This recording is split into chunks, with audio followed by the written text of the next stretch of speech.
Peter Strickland is a British filmmaker with a steadily growing cult following.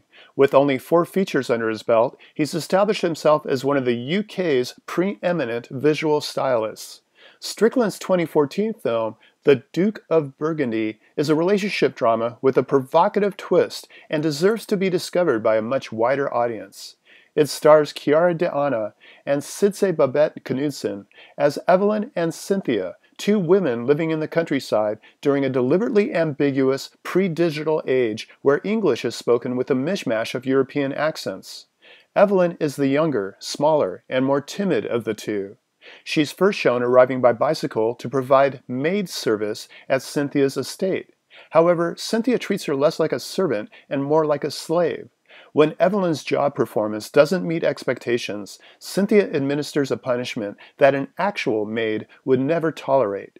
It quickly becomes obvious that they're acting out domination fantasies. In reality, they live together as a committed couple. In addition to their active S&M sex life, they share a love of entomology, with an emphasis on studying and collecting butterflies, a central metaphor for the entire film.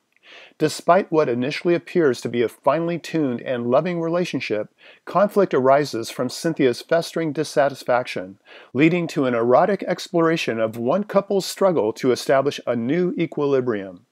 Evelyn and Cynthia live in a world that borders on surreality. It's a place where actual women join female mannequins in attending lectures by lepidopterists. Men don't seem to exist at all, and S&M fetishists abound. Take, for example, a local woodworker who specializes in making custom devices for domination aficionados. Even though she operates in a sparsely populated area, her services are so in demand she has 8 weeks of back orders.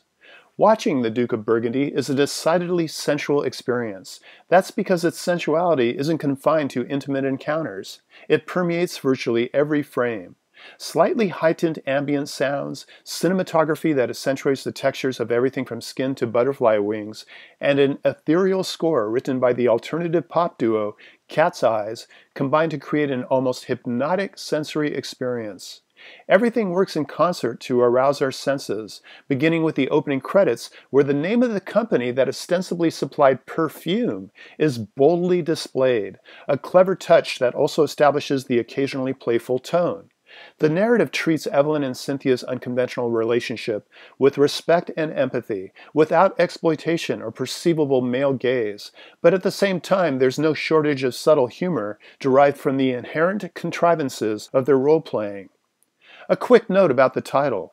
The closing credits list the names of all the insects used in the film in the order of their appearance. Duke of Burgundy is on that list. A Google search reveals it's a butterfly native to England. Like all butterflies, the Duke of Burgundy is a delicate creature, most vulnerable in its pupal state, not unlike Evelyn during her preferred form of punishment, locked inside a trunk. All kinkiness notwithstanding, the Duke of Burgundy is a sympathetic look at the negotiations and compromises that often happen in relationships when suddenly and unexpectedly they morph into something that threatens to flutter away. For KSQD's Film Gang, this is Paul Koneski.